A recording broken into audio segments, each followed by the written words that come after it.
Hello আমার বন্ধুরা, একটা হাস্যকর কথা ভাবতে অবাক লাগে, বলতে লজ্জা লাগে, কিন্তু বলতে হয়। সত্যটা মানুষের কাছে পৌঁছে দেওয়াটাই প্রত্যেকটা শান্তিপ্রিয় মানুষের কর্তব্য।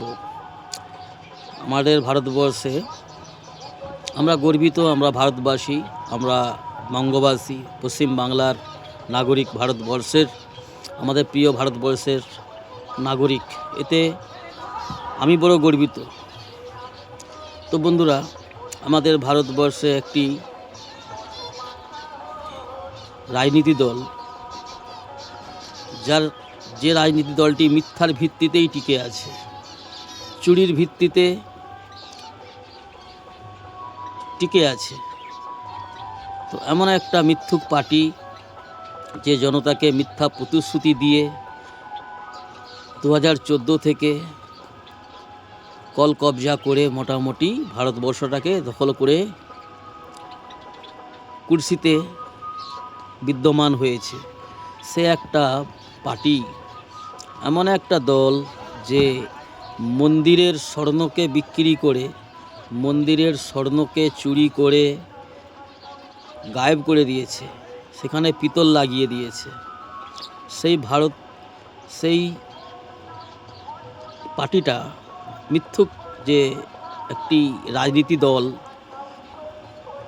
সেই পার্টিটা আমাদের সোনার বাংলাকে সে উন্নত করবে।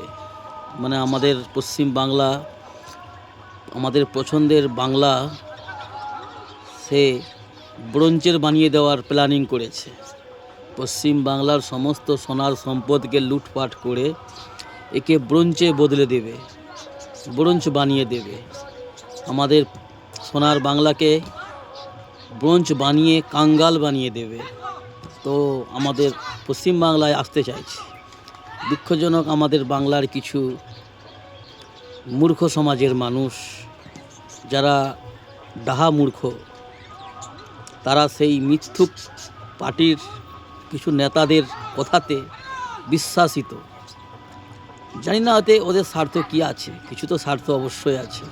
নাহলে মিথ্যুক পার্টির সঙ্গে সঙ্গ দেওয়া, জানি না, এটা ভালো বুদ্ধিমান মস্তিষ্কের মানুষের এটা কাজ হতে পারে না।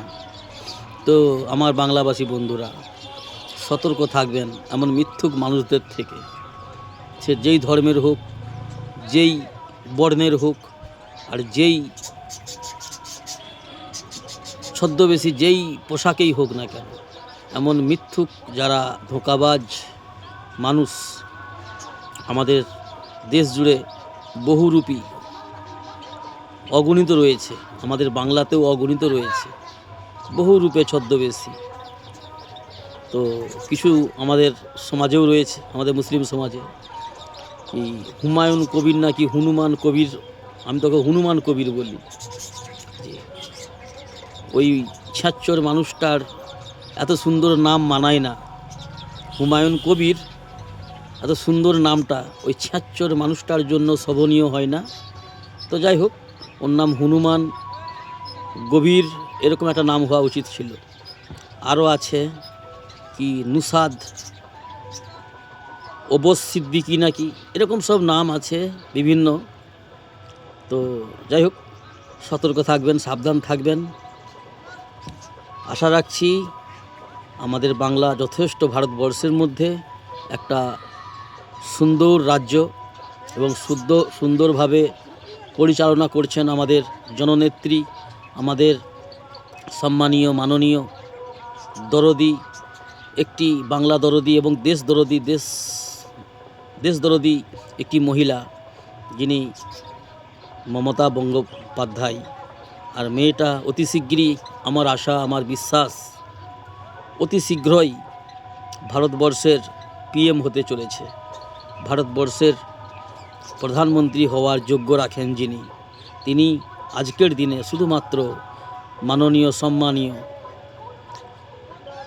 মায়াময়ী মমতা বন্দ্যোপাধ্যায়। তিনি ভারতের প্রধানমন্ত্রী হওয়ার যোগ্য রাখেন। আর ওটা অতি শীঘ্রই, আশা করছি, আমার বিশ্বাস, অতি শীঘ্রই আমাদের ভারতবর্ষের পিএম হবেন উনি। আর উনি যদি পিএম হয় আমাদের ভারতবর্ষের, অবশ্যই ভারতবর্ষ যদি 10টা বছর সময় পায়, মাননীয় মুখ্যমন্ত্রী আমাদের মমতা বন্দ্যোপাধ্যায় যদি 10টা বছর সময় পায়, সুযোগ পায় পিএম হিসাবে ভারতবর্ষের, তো ভারতবর্ষ আজ থেকে 10 বছর পূর্বে যে ভারতবর্ষ ছিল বা 15 বছর পূর্বে যে ভারতবর্ষ পরিস্থিতি ছিল, আবার আশা করা যায় সেই পরিস্থিতিতে, সেই সুন্দর পরিস্থিতিতেই ফিরিয়ে আনবেন। কেন মেয়েটা, মাননীয় মুখ্যমন্ত্রী মমতা বন্দ্যোপাধ্যায় মেয়েটা সত্যিকার মানুষ হিসাবে এবং একটা নারী হিসাবে সত্যিকার অর্থেই মানুষটা খুব ভালো মানুষ। এটা আমার পার্সোনাল রায়, পার্সোনাল মতামত। তো বন্ধুরা, যদি আপনাদের মতামত আমার সঙ্গে এক হয় তো লাইক করবেন, শেয়ার করবেন, আমার চ্যানেলটা সাবস্ক্রাইব করবেন, কমেন্ট করবেন। সুস্থ থাকবেন, ভালো থাকবেন বন্ধুরা।